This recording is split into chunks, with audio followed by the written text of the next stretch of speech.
quite possibly the greatest week, right? With the MAGA meltdown and Vivek and Musk and Steve Bannon. I mean, did you guys see this crap going on in the last couple days? If you just like put like Elon Musk into your search and hit news, like you're almost, you feel like maybe you have some sort of like bipolarism, because everything you see just starts like, you're like, oh, I'm over here with what he said here, and then he's pissing off Germany, and then he's doing this. It's too much. My boo, look at him. Look at my boo. God bless him. Millions of dollars in a PR team and hair transplant. Millions of dollars. Let's give it up for that hair transplant, because I mean, my weave is not Elon Musk level. I have to be honest with you. It's affordable weave. I think Beyonce would approve, but it is not crop rotation that Elon Musk got up there. Like, and Dave, you embrace your alopecia, I believe is the correct term, is it not? I love Elon because he makes me feel better about how I look, you know? So, I mean, I love this old picture of him from PayPal days where he looks like a complete nerd who is exceedingly... Chrissy, how would you judge his appearance here? He looks like a guy who got laid because he had money. Elon looks like a dude who's like, my dad is a sapphire miner. Like, I own PayPal. That's how he got laid prior to the crop rotation. But this week, I mean, so you can't, I mean, at least for me, it's just showing up everywhere for me. And it all started with our beloved, his name is actually Vivek Ramaswamy, but I call him Vivek Smarmy because I think that's, smarmy. He's really egotistical. His hair is amazing though. Like his pompadour is like, he has flexed. Like the hair speaks for itself with Vivek. That hair that he has is his warning signal. He is a dick. You know what I mean? It's like, woo, douche incoming.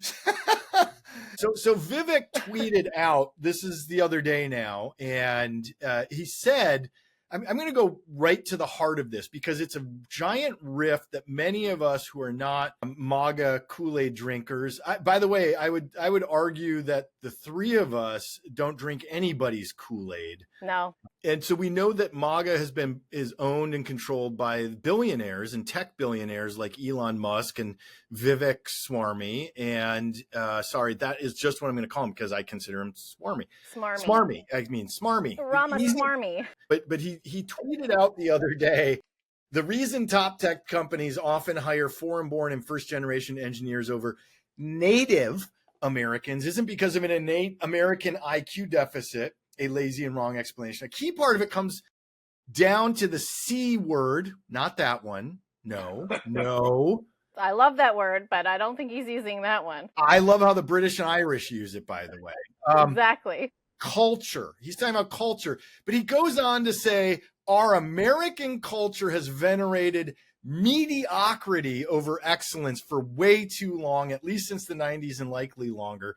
That doesn't start in college, it starts young. A culture that celebrates the prom queen over the math Olympiad champ or the jock over the valedictorian will not produce the best engineers. A culture that venerates Corey from Boy Meets World, or Zach and Slater over Screech and Saved by the Bell, or Stefan over Steve Urkel and Family Matters will not produce the best engineers. In other words, he starts trashing the crap out of America of why we need H-1B visas and we don't produce the best engineers. And this kicked off a hell of a firestorm that Vivek tweeted out with Elon, or some of us call him Elmo, jumped on and said, no, I have to have H-1B visa holders. And the most intriguing part of this is that Jabba the Hutt, I'm sorry, I don't mean to insult Jabba. I mean, I'm so sorry. Yeah, Steve Bannon then goes on the attack and called Elon Musk, a toddler,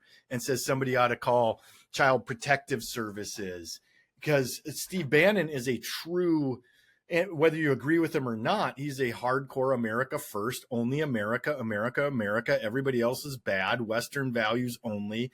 White Western Europe is all he cares about. And so he is in the racist form of, I don't want brown people coming here. And that's my opinion of everything I've seen of him saying over the years. So to see this group melting down is just, it's rich, because we've talked about H-1B visas over the years, and I have personally witnessed the abuse. It is literally a form of getting Americans out of good paying jobs, handing it at 1/3 the market rate to somebody who's out of the country. Oh, and by the way, when Elon fired everybody at Twitter, you guys, I would wager that a large number of those who stayed behind to do slave work, remember, he said you're going to be living here, Right. when he bought Twitter. I would wager that a large number of those employees who stayed behind were H-1B visas, and they had to stay behind because they're indentured servants, essentially. If they quit Twitter, they get deported back home. Right. Correct me if I'm wrong, but wasn't the Bush administration pretty big on the H-1B? Like, didn't they were like, this is how we are keeping farmers alive. This is how we're keeping prices low, right? So the argument is strange. First and foremost, let me just dial it back one thing. I personally think, and you guys are men, so you can let me know, my hot take on all of this is I feel the same way about this as I do about like jihad. These men need to get laid. All this anger comes from these guys being absolute fucking dorks and never getting laid. Like, just the anger of the lack of the ability to pull a woman is what we are experiencing. This is the death gargle of men who like can't pull a chick. That is like, this is the power that I'm going to impose upon you. It's like why Hitler was like pissed off he wasn't a good enough artist to be a cool artist. So he was like, fuck that, I'll be a dictator because I can't be an artist. Like, it's like, dude, if you just had like a sex doll, you'd be so much happier. Like, my new venture, I'm thinking, is just like making sex dolls and sending them to the Middle East for everyone to just like chill out. Like, just chill the fuck out. The problem that I see, particularly when Vivek is like quoting, like, you like the Zach and not the Steve Urkel. It's like, oh yeah, okay, dude, we get it. You're a fucking nerd and you didn't get laid and now it's your big revenge. Like, that's how the overarching unsaid thing is like a bunch of men who could not pull chicks and can't get laid and hate women are like, it's our time because we have money, and I'm just like, dude, somebody has sex with these guys. Like, literally, their wives are clearly not. Do you know what I mean? Why are you asking us? If you know how that is? I'm just curious as men. Barking up the wrong tree there. I just think it's fascinating, as you were saying. Here's Smarmy attacking America, and not just that, a subset of America. Exactly. This is the nerd attacking the MAGA base, right? Who are the mediocre prom queens and football captains who don't even know what an H-1B visa is. And Bannon reacts to it because he's like, these were our voters, man. That's who we went after. And that's who a lot of Musk's $250 billion that went to all those advertising campaigns, Bannon was saying that went to get out the low information and low propensity voter. This is like if this weren't such a big deal and these people weren't about to take over our country, this would be a fascinating get your popcorn kind of circular firing squad among these guys, wouldn't it? But it's scary, but it's fascinating. It is. And Christy, I want to point something out though. What's interesting is, remember, Elon will give you a pony to have sex with him. Oh, right. So, I forgot. Right. But I'm saying he's still angry that he lost his hair and he couldn't get laid without like his money, and because he just like he uses women as vessels to create future children for his fucking planet. I wish he would just go to immediately. Like, if he wants to just go to Mars, like, bye, right. Do that. He strikes me as a eugenicist. Remember, he's superior, so he should reproduce as much as humanly possible. Allegedly, based on what I've read, at least, his dad is the same mentality. And never forget what that Rolling Stone article had, where Elon did the interview where he essentially admitted his dad killed black people in South Africa. Remember, he's apartheid. That's what the Dutch did. They performed those eugenics down in Africa. Like, that was a whole thing for the Dutch, right? Like, that whole island that they were doing eugenics on with black people. Like, what? It's like crazy, but I think it's just this really deep-seated insecurity, whether it's related to the opposite sex, whether it's related to I can't ever live up to what my dad had for me. He grew Yes. up in this really weird home, but I can't speak as much to Vivek's background. He's But clearly, he couldn't get laid. He's like, I'm a brown guy who was a nerd who couldn't get laid. That's why you bring up Steve Urkel. Like, geez Louise. By the way, Steve Urkel as a person, the guy, he got laid plenty. So Vivek is like talking about imaginary dorks, not even real guys, because I happen to know the guy that played Urkel absolutely got laid. It's interesting though, because I believe Steve Bannon was the one who made the comment that Vivek was the guy who would get stuffed in the locker. So there's these deep-seated issues, and because nothing in our society reinforces the idea that we should deal with our mental health problems. As a matter of fact, let's make sure that you have no access to mental health care, regardless of what laws we pay. Don't worry, we're going to get to Luigi here in a few minutes. We'll talk about him. Chrissy's new boo, I think, and but it really does tie back to that. But here we have MAGA, to Dave's point, which is this: hey, the foreigners are bad. This is literally what they voted for: deport foreigners, deport illegal immigrants, deport immigrants. Many of them have said. We want a white European style country here is what they want, even knowing that in places like California, good luck. If you deported everybody, entire industries collapse, food rots in the field.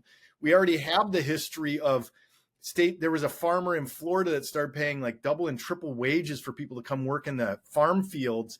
Americans lasted a day doing that kind of hard labor. They couldn't get people in Washington to pick apples, like white people. They couldn't hang. Like, remember they did that test where they hired all the white people to pick apples in Washington, and I was like, this sucks. Won't do it.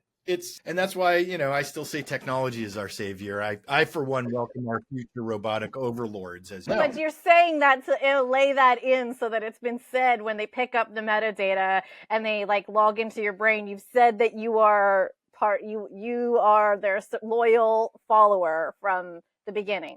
You've been saying that since I've known you.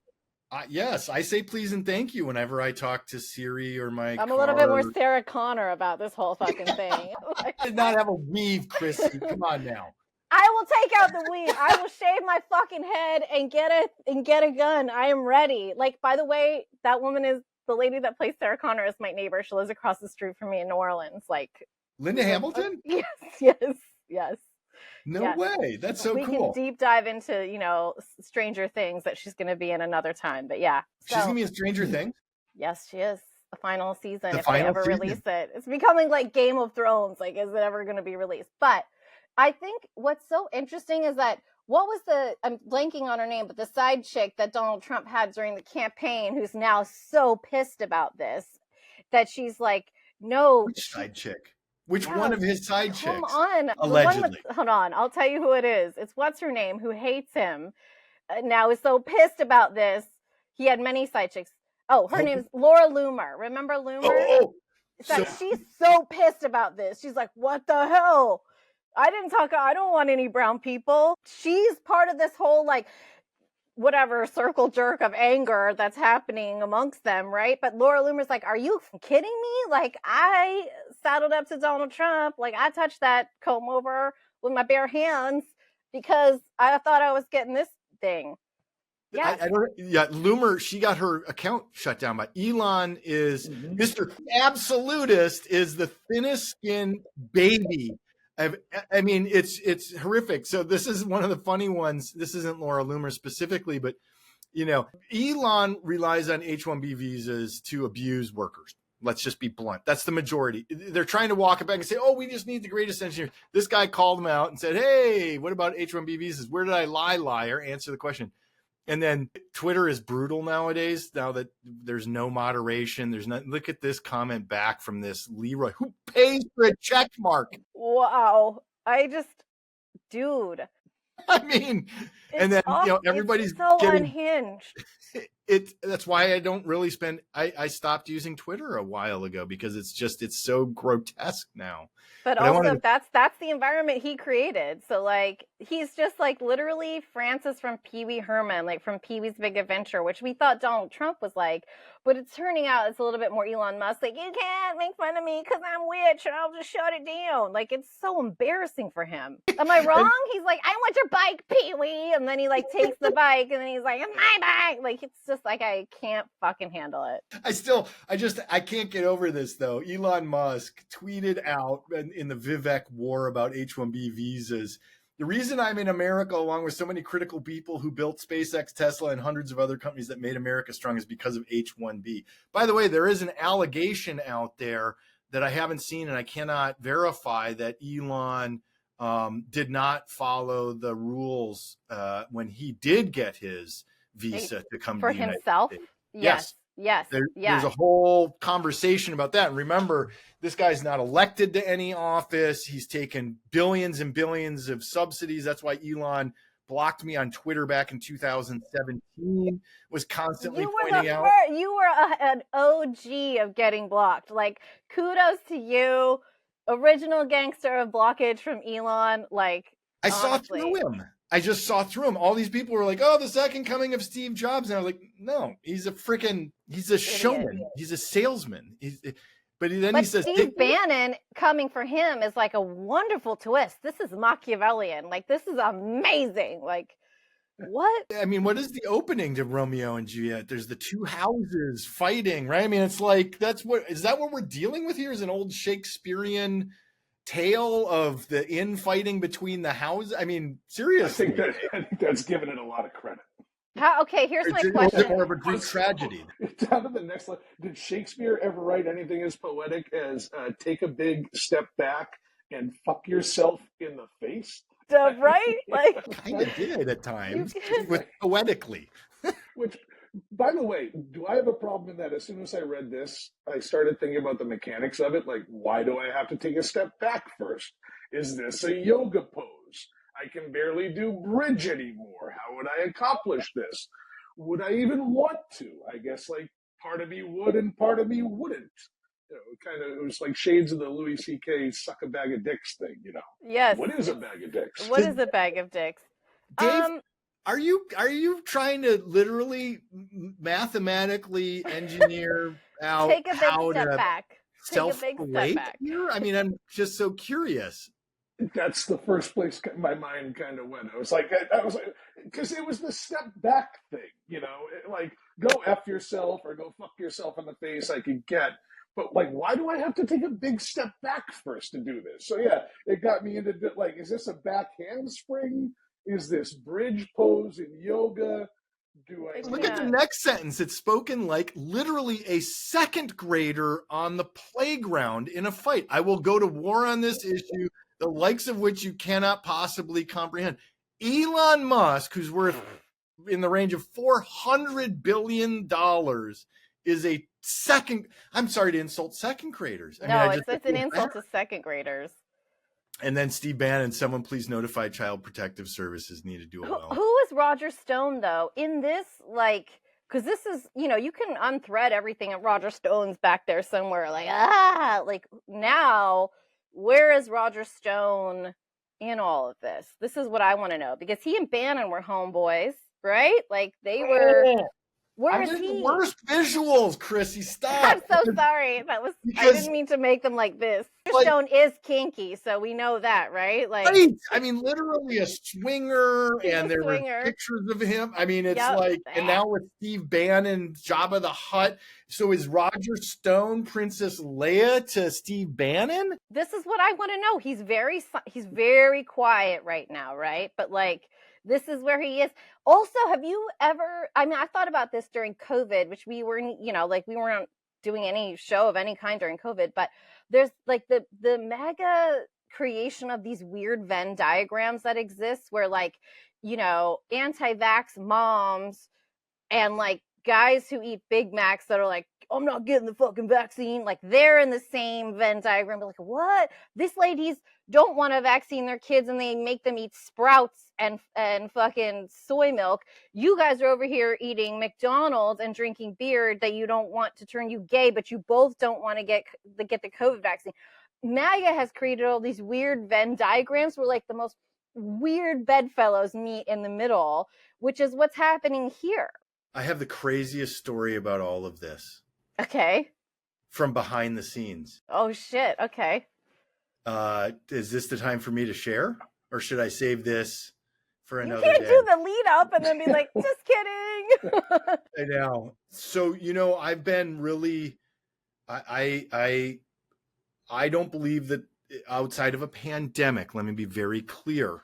And this is where people were very confused about me. I believe in people's civil liberties, right? So prior to the pandemic, when the state of California was going through some really weird machinations to remove there are legitimate people with legitimate concerns about vaccines, either through religious beliefs, right, or there have been adverse events with a child, for example.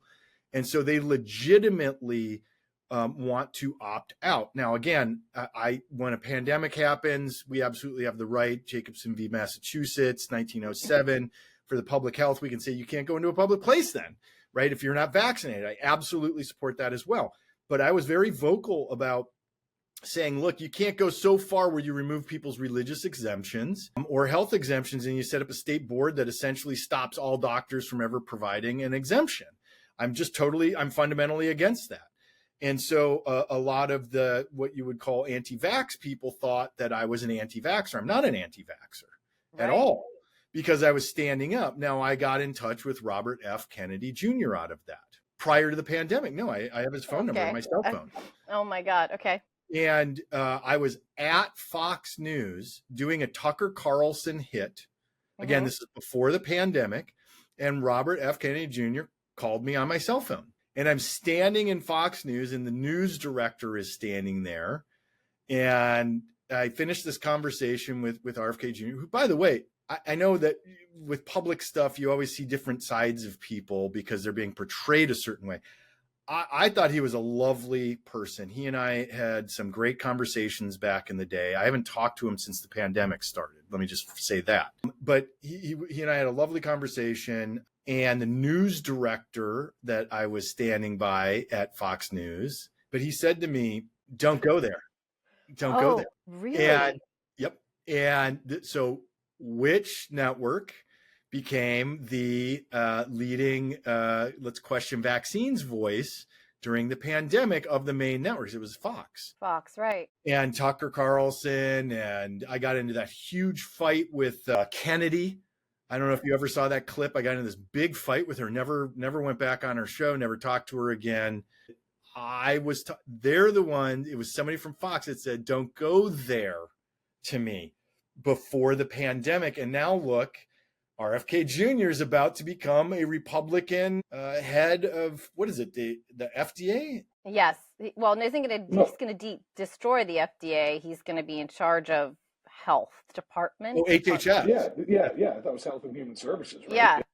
Yeah. But what is interesting to him is I think about the shows that we did back in 2018 that focused on health and diet and exercise, and they were very in alignment with what and some of the shows that I work on now, they're very much in alignment with this notion that, that health comes from a good diet and exercise. And we know that your brain health is, like, the studies show now, like, the only way to like regrow brain health and fight Alzheimer's is through good diet and exercise, right? The type, what are they calling it? 3 diabetes is what they're calling Alzheimer's now. And the prevention is like, some of these drugs are okay, but the core of it is like a healthy diet and less chemicals and also daily exercise, right? So like the core of what Kennedy stands for, and the fact that obviously he's very fit and he lives his beliefs to some degree, even though he's totally like front facing now, like seems mentally deranged, and like the whale carcass on the thing, like these stories are crazy, right? But like, if you could just distill from that I don't disagree with some of the stuff that he says. I follow that myself, right? Because I've had my own health issues. And so having a good gut biome and in preventing Alzheimer's and all these things that we were talking about in 2018. And, that like exercise is even better than that big study that came out that said exercise is even more effective now than like antidepressants for a lot of people. And like, there's just so much out there, right? And that was considered so far left and so radical. They told Michelle Obama, like, screw your healthy lunches, bitch. We want mac and cheese in the cafeteria for these kids, right? Like, fuck you.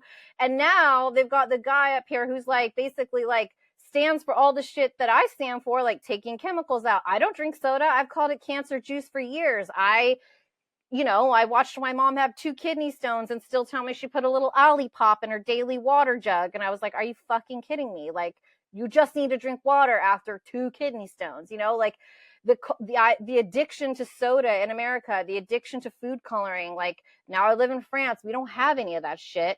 That's what that's what RFK Jr. stands for. And I agree with, but like, I'm sorry to the guys that are like pro-Trump, like the guys that stormed the fucking Capitol, are they going to change their diets? Well, no, I mean, you're trying to apply some sort of logic to this in that way where, I mean, his nomination for that post was purely transactional, right? And that's what Trump is. Trump doesn't give a shit one way or another what the head of HHS does. He gives zero fucks about that. Fucking McDonald's every day. Yeah, this was all get the F off the ballot and I'll give you something back, which is what Trump is. He doesn't have one core philosophy in his body except for get me there. I want more power. I want more money. That's it. Transaction, transaction, transaction. And yeah, so maybe he'll piss off the base to the extent that his McDonald's eating base is going to pay attention to whatever the hell Kennedy does at HHS. It doesn't matter. But yeah, sure, strange bedfellows. But this is so the Venn diagram of like fucking McDonald's, anti-Bud Light, Kid Rock dudes being like, fucking Kennedy, yeah. Like, I'm like, oh yeah, like fucking, you're gonna just go out there and get some Whole Foods, bitch. Like, no, you're not. Like, you're the same people that complain that broccoli is too fucking expensive, but you'll eat the overpriced McDonald's. Like, I'm not going to get that COVID shot, but I'm obese, so I'm more likely to die of COVID. Okay. But there really is data to show that the really good, healthy food here is more expensive than the dollar menu. And we are really screwed that way through ag policy, through the oligarchs and big, gigantic multinationals, monetizing and maximizing profits on the backs of the people. And that's where I have such a difficult time while I am presently still a registered Democrat, and I know who I'm going to be supporting running for governor of California, all of that kind of stuff. And I've already had conversations with that individual, by the way. I am going to be very vocal about who I support for our next governor here. Because Gavin, is this another tease? Another tease? We'll get to it. We got to save a little bit for later too. But is Bruce Wayne out? Like, Bruce Wayne is done. Gavin Newsom, he's out. Yeah, he terms out. So he can't run for governor again. And so in 2026, we're going to have a new governor elected. But the point is that's where, what we love about, what some of us love about what's going on with this MAGA internal battle is it's class warfare. 100%. We have a 0.01%, 0.1% that absolutely view us as serfs to add to their bottom line. They don't actually care about us. They don't care about our health. They don't care about our lives.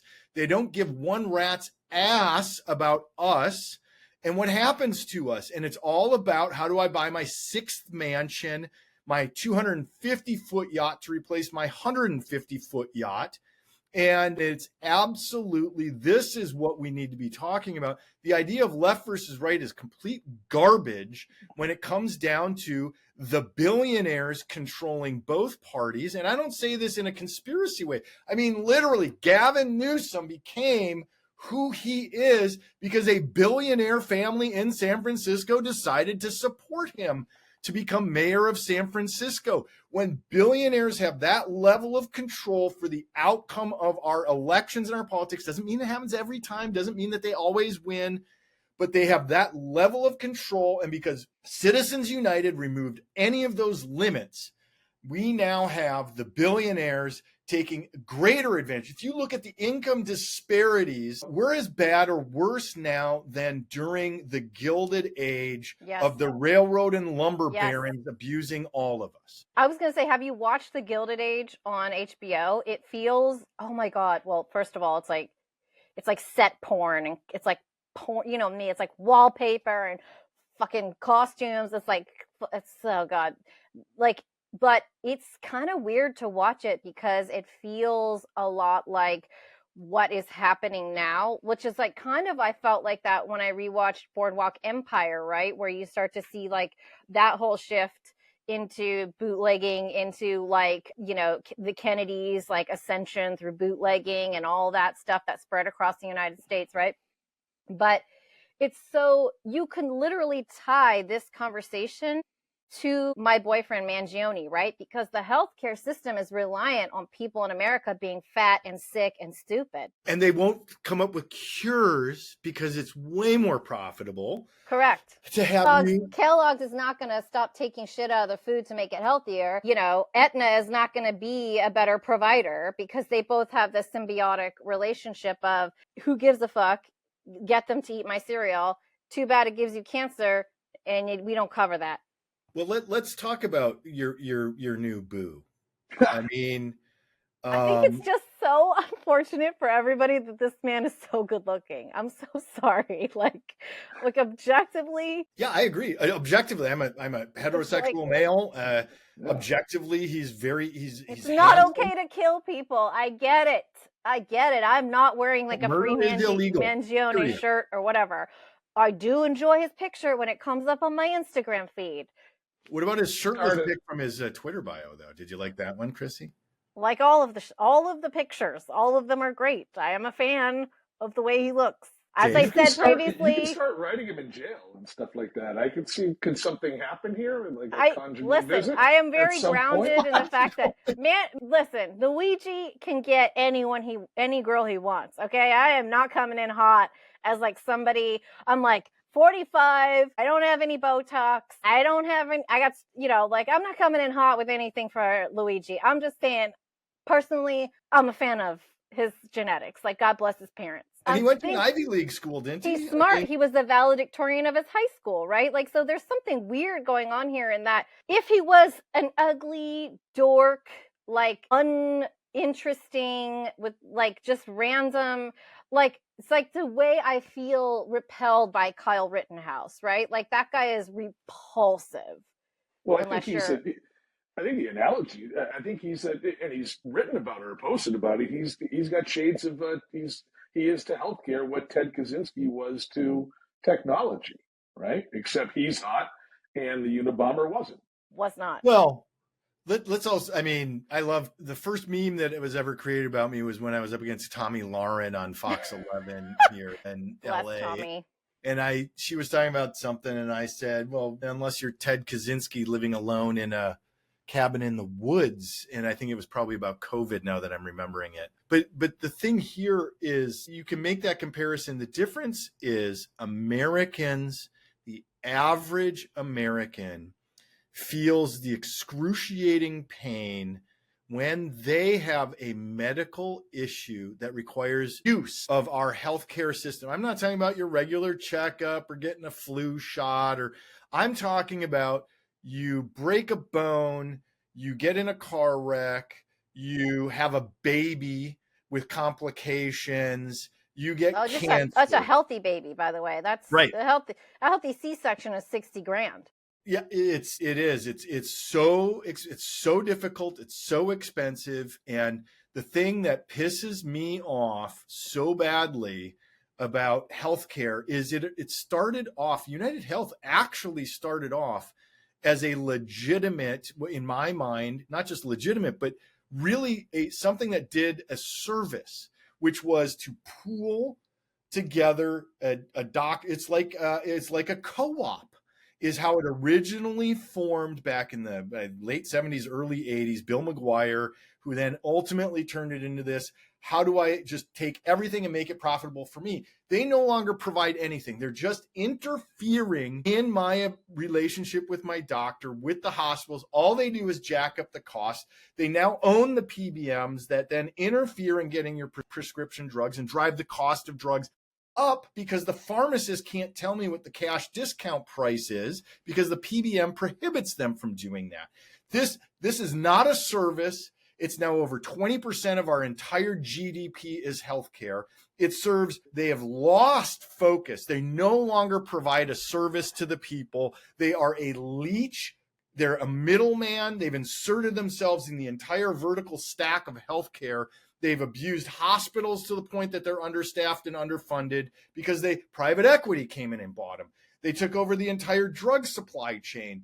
They've done all of this, and their intent wasn't to hurt Americans. Their intent was to make money.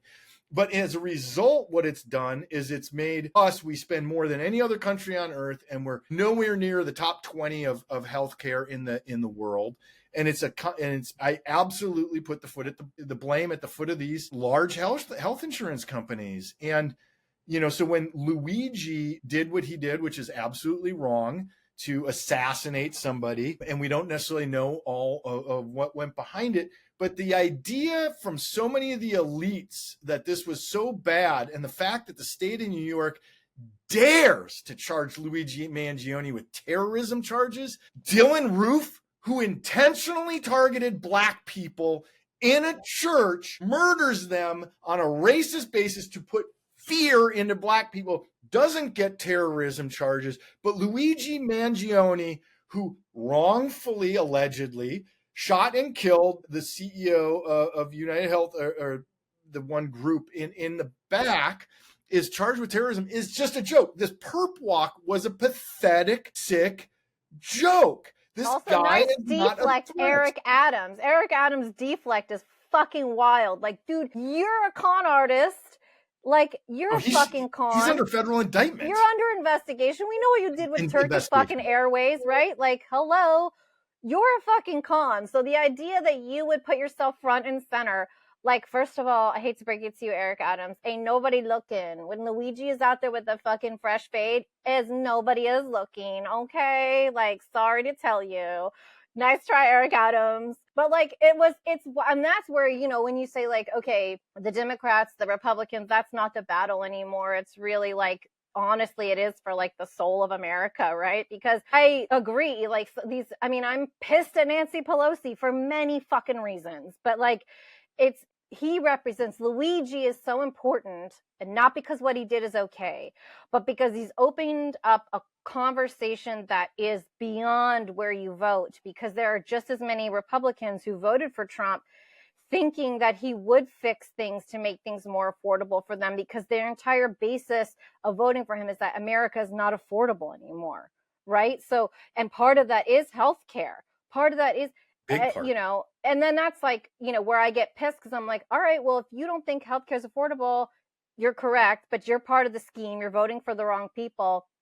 But also, are you going to follow what RFK Jr. says? Because if you did, you would probably find yourself less sick. But you don't want to do that, because that's a little bit like, that's hard work. It's the same way I feel about Republicans who are like, I don't know, I'm a coal miner, but I don't want to get a new degree doing like, working with AI or robots or whatever, because that would require me doing some new fucking work. And I don't want to pick apples in Washington either. I just want to do what I do in my limited capacity. And it's like, well, bitch, I hate to tell you, like, you are not even going to have a job in 10 years because you voted for the wrong fucking people. The machines are going to replace you. And I don't know what the fuck you're going to do. And people like Mark Zuckerberg going like, there's going to have to be universal income. It's like, probably, because what the fuck are these people going to do? You won't get re-educated. You won't go pick crops. Like, let me tell you, as a single mom, I will go pick fucking apples. I will do anything for my child, right? I worked 3 jobs when we all worked together in KGO. I worked 2 other jobs. So I did that job, and I went home and I did 2 other fucking jobs. I will pick fucking apples. I have cleaned people's toilets. When I was first married, my ex-husband didn't have access to his green card yet. I fucking cleaned toilets for a soap opera actress in Beverly Hills every day. I went to her house. I was her housekeeper. And I did one day in my life in Los Angeles in 2006. I went to the Beverly Hills Hotel and interviewed Johnny Depp. I got in my shitty Jeep and I drove to the Hollywood Hills so that I could clean this lady's fucking toilet. Right? I am American as it fucking gets. I will work hard. I get it. I don't want to hear from the average white person that they're not willing to get re-educated. And then it's like, well, then you've got Vivek Ramaswamy going, well, but all these guys are educated in India. It's like, well, yeah, you kind of have a fucking point, dude, if you weren't a total piece of shit. Like, you do have a point, right? Like, America is fucking lazy sometimes. And I'm like, I sound like a crazy right winger, but I'm just like, we are kind of lazy. We won't change our diets. We won't get re-educated, and we won't do the hard work. How the fuck does that work? I need to know. And we won't vote our interests, right? I mean, to the healthcare point, the one thing that will save these people from bankruptcy, if anybody gets really, really sick, Obamacare helped, but not enough. It didn't go far enough. Is true healthcare reform and an actual national healthcare system, but that's socialism. Right. They won't get Bernie. They won't vote for Bernie. They'll never listen to Bernie, even though I don't think we should all listen to Bernie and everything he says. Definitely not. Not to go too back into history, but I'm curious about that.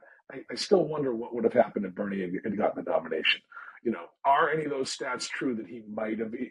There's an alternate universe where the Democrats didn't railroad him out with their superdelegates and stuff like that. He somehow got the nomination.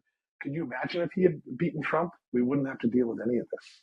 Well, there's no way Trump was running again if he had lost the first time. I agree with that. Would that have been possible? And in a future episode, we're going to talk about all that we now know about quantum mechanics, quantum entanglement, and how this idea of alternate universes have essentially been proven. Essentially, not actually proven, but really looks like there are many other parallel universes, and we do live in the multiverse. But that's please find that for me. Yeah, which one can we pick and choose? So it's not just the land of make believe. That's awesome. Somewhere out there. It's really not. I mean, it doesn't. Yeah, I mean, it's the science is so far beyond, and that's what's so disappointing when we have what used to be unwritten rules, which is the failure of our system to have unwritten rules of how presidents and certain people are supposed to behave. And then you have people come in who just absolutely ignore all of those unwritten rules, and we have no safeguards in place to essentially protect us, or the Senate just rolled over because they're all desperate for power and don't want to lose their re-election. Or we have a couple of people on the Supreme Court who I so vehemently disagree with. Their interpretation, I think, is so deeply flawed, and they should never be taking these very expensive trips. I think we need massive reform at our Supreme Court. I mean, I'm an attorney. I practice in federal courts.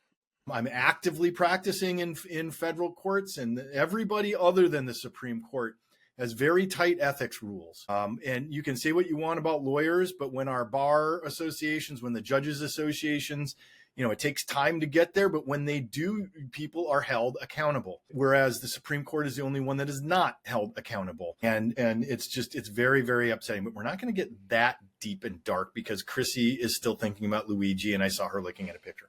But it's so upsetting to me when I look at that. And, we have the opportunity to make things right, but it is a moneyed elite who don't want that, because then they don't make as much money and we have a little bit more control.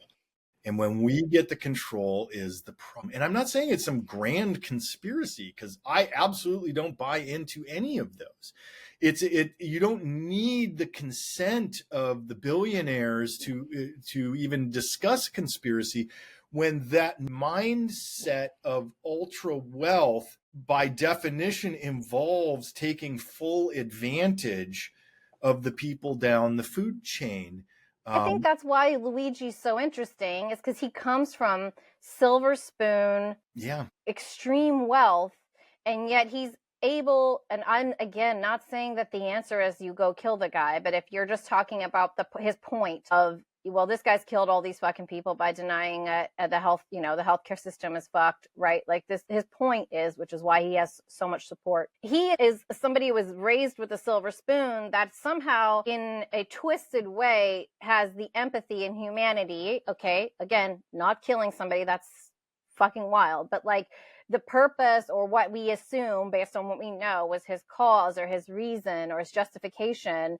It's like, if somebody that's silver spooned, that is highly intelligent, can find the empathy, I think what we're struggling with is that we see people who are highly intelligent. I mean, Elon Musk, Jeff Bezos, all these guys, these tech dudes, they're not stupid. Donald Trump is sometimes, you're just like, that guy's a fucking moron. He doesn't even string sentences together. Like, he's clever. He's got a lot of backing. You know, there's somebody's hand is up his ass going like this and it works, right? But he's not intellectually like a fucking genius. He didn't go to an Ivy League school without somebody else doing the paperwork and writing the shit, right? So allegedly. Don't sue me. I'm too poor anyway. I won't get shit. But like, so you just think like, because we all assumed like when the tech world really started coming together, that the Mark Zuckerbergs and those guys were morally on our side, the center to the left, right? Like, at least from the moral point of view. And what they've shown is like, they really fucking aren't, you know, and that's like the hardest. Everyone believed that the biggest disappointment in Elon Musk is that the man had the ability to do good, right? He could have done good shit, and he just fucking didn't.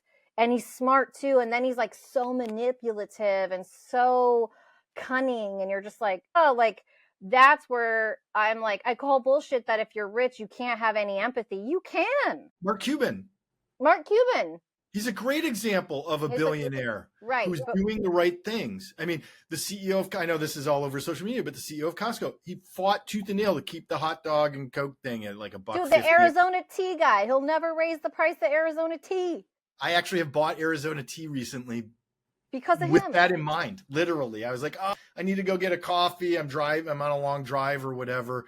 Then I stop at a convenience store. I'm like, I'm not going to get coffee. I'm going to buy an Arizona tea to support. Yeah. You know, what I think is somebody doing a good business practice. The question I have now, I have removed myself from America and I'm looking in, but I'm not shutting the door necessarily, is like, can we be capitalist with morals? Because it really feels like that's not where it is now, right? Yeah. Can it be though? Can we prove capitalism can still have a moral compass?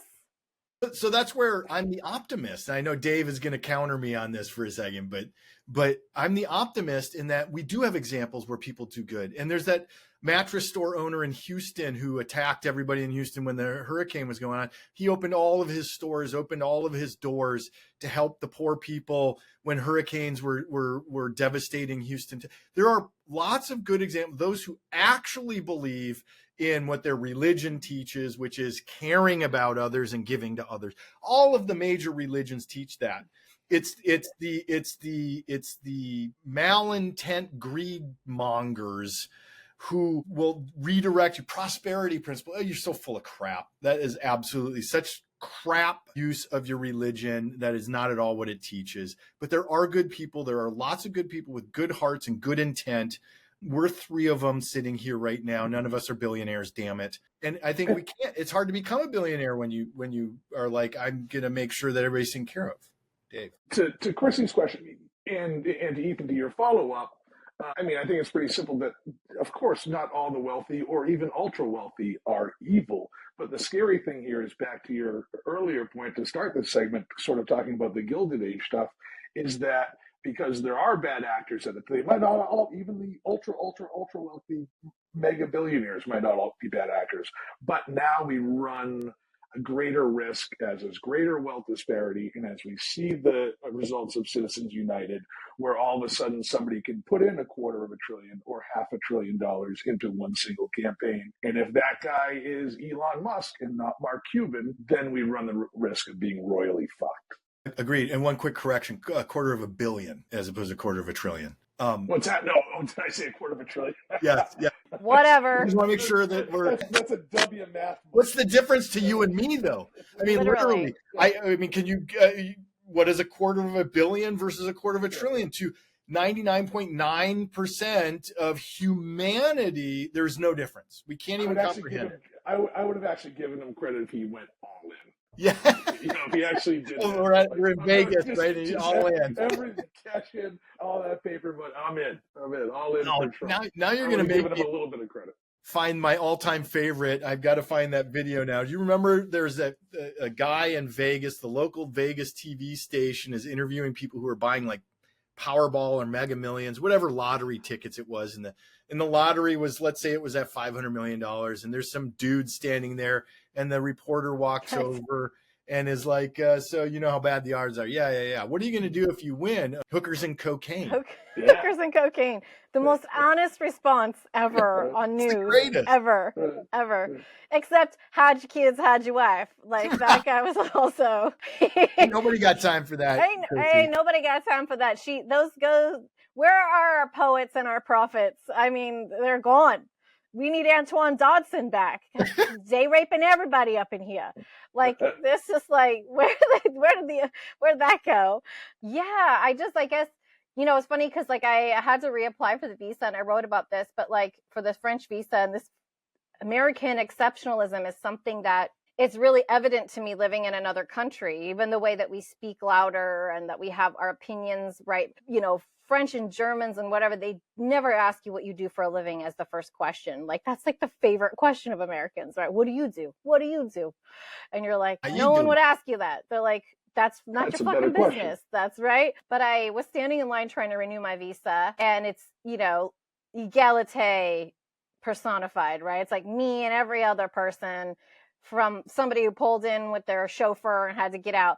The French government is like, oh, you will stand in line for the titre séjour. You are over in salle 1. Like, salle 1, that's you, bitch. You're over there. Beyonce, I don't care. And it's kind of like a really wonderful experience, right? Particularly those of us who have lived in Hollywood or worked in media, because you know that that's not how it works in the United States. The money and the fame, you can bypass everything, even visas. Just ask Elon Musk. And so when this lady comes up and I'm in line and I got my fucking butcher number and it's like 35 and this lady's got like 60 something, she comes up to the front and it's very American where she like, we're standing outside the entrance doors to the building because they've told us there's too many people inside. We have to stand outside. So they're not ready to let us in yet. She's like, why are we out here? It's cold. Why are we standing outside? And says this out loud. And I'm like, okay, she speaks English. She's not even speaking French. I just say to her, oh, hey, they're not letting us in because there's like too many people in line already. We got to wait our turn. And they have to go process some more butcher numbers. So what do you have? And she's like 60 something. I'm like, okay, yeah, you got to go back. Cause like I got 35. I'm up here. Right. Like, bye. She was like, no, I'm just going to stand here. So she's standing there literally like the old Mervin's commercial, like open, open, open, open at the glass. Right. And I'm like, bitch, doesn't even matter if it opens. Your ticket's 65. Like, you're not in here. So then they like shoo her away and then she comes back. They let me and like these other 10 people in. She walks in with us, right? Fucking crazy. And I look at her and they like are like, show us your number. And she's like, whatever. And they kick her out. And I'm just like, I told you weren't. So she gets mad at me, first of all, because I told her, go to the back of the line. Like, she's, you know, it's like fucking Rosa Parks there. Go to the back of the bus. She was horrified. I was like, wait, were you a Karen? Is that what you were doing? I was just like, get the fuck out of here. Like, I was straight French in that moment. I was like, you are not important. I don't care that you're wearing fancy clothes. This is like, I'm French now. Get to the back of the line. She comes in and they kind of usher out and I just yell, I told you weren't important. They didn't cut off the king's head so you could cut in line. And my lawyer is just like she's like, it's true. It's true. I was like, thank you. That is where I think America is off the rails. You know what I mean? Like, that mentality is something I feel like if we're going to talk about what we need to learn from a lot of stuff that's going on in our country is just like exceptionalism. And how do you not break the American spirit of like, you can be anything, you can do anything, you can achieve anything, but a little bit more even keeled, right? Like, cause that's really not how it is now. It's really, like you're saying, it's like these have and have nots, gilded age. It's never been farther. There isn't a person alive that doesn't think they can't make it on TikTok as a celebrity, they're fucked. Do you know what I mean? So I have a really important question for you though, Chrissy. And I know Dave is thinking the same thing. I know that you're saying that you're kind of French now with what you did with this lady in line. But if we go back 20 years to when you were in Australia and somebody tried to cut in line, you know, you would have done the exact same thing. Come on, Chrissy. Oh, totally. I think that's why I'm attracted to countries where they're just like oh, you think you're special? You ain't shit. Like, that's very like, but also all three of us are Gen X, which is kind of how we were raised. Like, you ain't shit, okay? Like, which is a little bit like, We were told that. because we were freaking told that. I mean, I remember I made $5. You didn't save the world on the beaches of Normandy. You shit. suck. You suck. You are so lucky to work at Kiss FM and make $3 an hour after taxes, and you will eat shit, and you can eat the cookies from the fucking promotions department. You are lucky to work here. Like, okay, I guess I am. You know, it's, you know, there's a balancing out, like, whatever. Also, to that note, like, hey, boomers, maybe fucking retire and let us all move up in the fucking corporate ladder. Bye. Because you're the ones holding everyone down from the top. And the great generation handed you a fucking whole, like, country because they did fucking retire. They handed you everything. They rebuilt the whole fucking planet. Yeah, like, they built it. You're supposed to fucking ride off into the sunset at 65 and let everybody else move up. But then you told us all we had to get college degrees, put everybody in debt, and now those kids got to work at Starbucks, if they're lucky, with $100,000 of debt. And even if they're like my sister, who's got a master's degree in sports med and is selling houses and making a lot of money, she still isn't paying off the college loan. It's still, you can have all this money and you can make hundreds of thousands of dollars and still have $100,000 college loan sitting on your head. And you can't even move up in the world because other people are above you. That's insane. The French are like, fuck you, we have to work till we're 63. God damn it, we will burn this whole place down, you know? But to go full circle, don't go to college, right? I mean, the Republicans have been handing out that message for a while now, and I don't disagree with Mike Rowe that there are a lot of great trade jobs out there. I actually really think that there are a lot of people who need to be doing more of that, and there are great jobs. But then the Republicans are the ones putting their fucking kids in Ivy League schools. They are profiting, and they are a part of that. So if they want to pretend they're not a class system kind of fucking society, eat my shit. You saw country clubs in Atlanta where black people are not allowed that are all Republican. No, you can't say that the Democrats are this class system, which they are, elitists. Yes. They are. But you are too, bitch. You are too. Like, but two parts of that. One is they say don't go to college, and then you get Vivek and Elon saying, yeah, and I need H-1B visas because of that. Well, wait, there are plenty of Americans. I personally observed that in the software industry where jobs were getting 2/3 of their pay cut because they could get an H-1B visa worker to do it for literally 2/3 less than the American worker. And so we're back to that. And then on top of it all, it's not just black people. Where I grew up, Jews weren't allowed to join the country clubs either. So correct. It's, you know, and do before do you know what America is experiencing right now? Let me tell you what it is experiencing. If I could just put a bow on this whole thing. It is what women over 40 experience in the dating scene. We'll get somebody younger, hotter, who will want less from us. You come with too much baggage. You're getting too old. You don't have the things I need. We are trading you in. That now you men, everybody, the whole fucking country is feeling what it's like to be a woman over 40 in the dating scene. We're fucking swiping your ass. Your ass is getting swiped for H-1B visa people who are hotter and younger and will work for less, and they won't say shit and they won't talk back. I am happily married. 17 Dave knows. Dave fucking knows what I'm talking about. That's why he's turning red. Dave? I just love the turn of phrase of swiping asses on Tinder. Yeah, those of us with kids used to wiping asses, but that's I've been wiping asses since I was fucking 12, being a babysitter. Wiped his ass and now I'm swiping his ass. Can we end on a slightly more positive note, though? Do you think this week? What do you think? And because I saw something that just made me really overjoyed, and it was great marketing. And I had never even heard of this, and it happened yesterday, December 28th. It's college football season here in the U.S. We have all these different bowl games. And Dave, had you ever heard of the Pop-Tart Bowl? Who hasn't? What? Of course. Cinnamon swirl Pop-Tarts. I will stand by that. Strawberry frosted. Greatest thing ever. I am cinnamon swirl Pop-Tart till I die. Brown sugar is awesome. Brown sugar is the shit. Brown sugar and cinnamon. So I don't know when you used to do morning shows, Chrissy, but long ago in San Francisco, before we met, I would do a lot of morning shows filling in on one of our sister networks. And so getting to the studio, at 4:30 in the morning, there was a vending machine at the really old Cumulus building in San Francisco that had Pop-Tarts. Yes. And so I would go in and I would get that vending machine. Right? The little silver foil. And if they had the strawberry frost, I'd get those. If they didn't, I'd get the brown. And if they didn't, I'd get whatever it was. But that was my thing for early morning radio is I would do that and coffee. Do you need them toasted? Because I don't need to eat it toasted. No. I'm fine the way it is. It's better toasted, but at 4:30 in the morning, I'm not taking, got to hurry up and get the show put together and, all that kind of stuff. But so Dave, what's your favorite Pop-Tart? I like the fruity ones. I'm more of a fruity guy. I think my favorite thing about the Pop-Tart, though, is that it has directions on it. Like, if you need the directions to handle how to make and eat a Pop-Tart, please don't go near anything electric. Like, don't go near an outlet or the toaster or the vending machine. Like, instructions. That should be on my dating profile. Like, if you don't know how to deal with a Pop-Tart, you don't know how to deal with me. I'm telling you. Don't drink the antifreeze, right? Yeah, right? Oh boy. Pop-Tart bowl.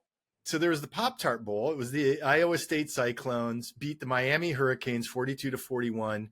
I don't know anything about the football game. Congratulations to Iowa State, but you've got to see some of what they did here. Let me share with you this video from the Pop-Tart Bowl. Now this is from, I believe this first one is ESPN. Yeah, this is ESPN. There you go. That is so sexy. Nothing has been hotter than that. Is it? I mean, he's sneaking up behind the ref. That is unhinged. But look at that, getting in the middle of the celebration at the end of the game. Photo bombing. That is like the greatest. Always said that my dream is to be a mascot. Like, it is like literally my dream job is to be a mascot. They're having the most fun. They had a toaster and he's sliding down into the toaster.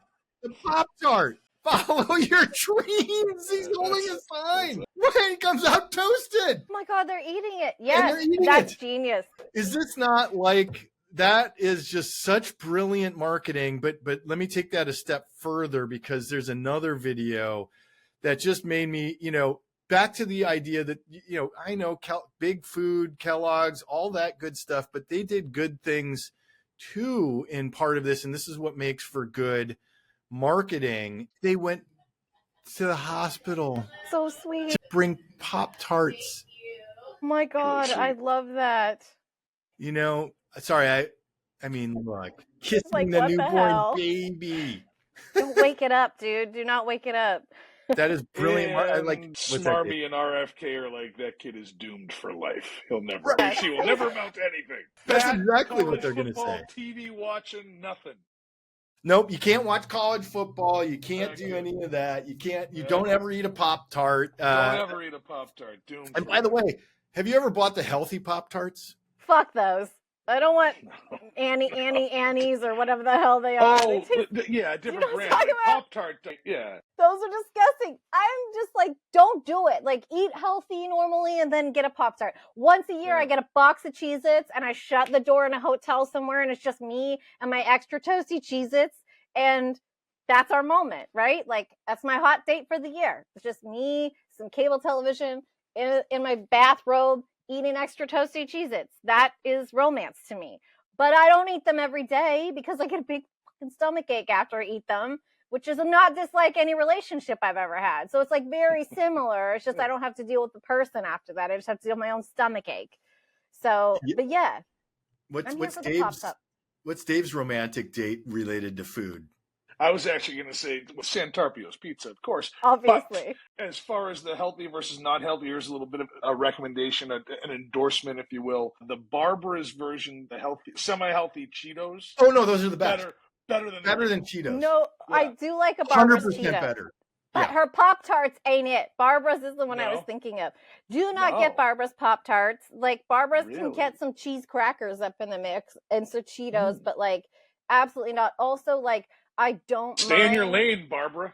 Like, Barbara, stay in your lane. I don't dislike those Auntie Anne's or whatever, like those Annie's mac and cheese.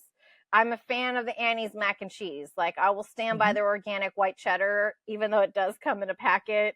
Like, it is good. It is good. But I just think America is so wild. We have to like have everything. We are the Veruca Salt of countries. Like, I want it now and I want it all. Or Homer Simpson, 20 seconds, but I want it now. Yeah. So, I mean, you know, I like to celebrate good marketing, good deeds. Made me feel good watching that Pop-Tart. My God, I will apply to be a fucking dancing Pop-Tart at a hospital. Like, if I need a job, that would be my dream job. And at a children's hospital too. I mean, it's like honestly. I'd be like Oprah. I'd be like, you get a Pop-Tart, you get a Pop-Tart. Watch me dance, you get a Pop-Tart. Like, I will hold your fucking baby because I've been a babysitter since I was 12. Like, give me the baby. The Pop-Tart now has the baby. You guys go do you. That's my dream job. Dream job. I didn't know this. That is the goodness of America. You can be a fucking Pop-Tart in a children's hospital and make money doing that. That is the goodness of America. That it is. There is a lot of good for as much as we're worried about all these bigger issues. There's people deep down. Most people, I think, are good. You know, so I ask all of us to keep in mind that each day we can do little good things in this world to make it better and defeat the evil overlords who think that we're all garbage and are just to be used. So. Except Barbara, stop making fucking imitation Pop-Tarts. Stay in your lane. All right. So next week, I can't wait to catch up with you guys. Thank you, Chrissy, Dave. You know how much I love you guys. So we'll catch up next week and look forward to seeing you all. Make sure to follow us out there on the Instagram, TikTok, everywhere else. You know, it should be a morning show. Should be a morning show. I'm not going to end it with Free Luigi, but I am just going to say, like, hi, Luigi. Write him a letter. Write him a letter, Chrissy. Send him pics. You know, that's yes. I'm sure my son would love that. Like, it just end up on Luigi's TikTok. Like, look at this bitch. She sent me this photo. Like, oh my God. We will definitely feature that when it happens. Can't wait.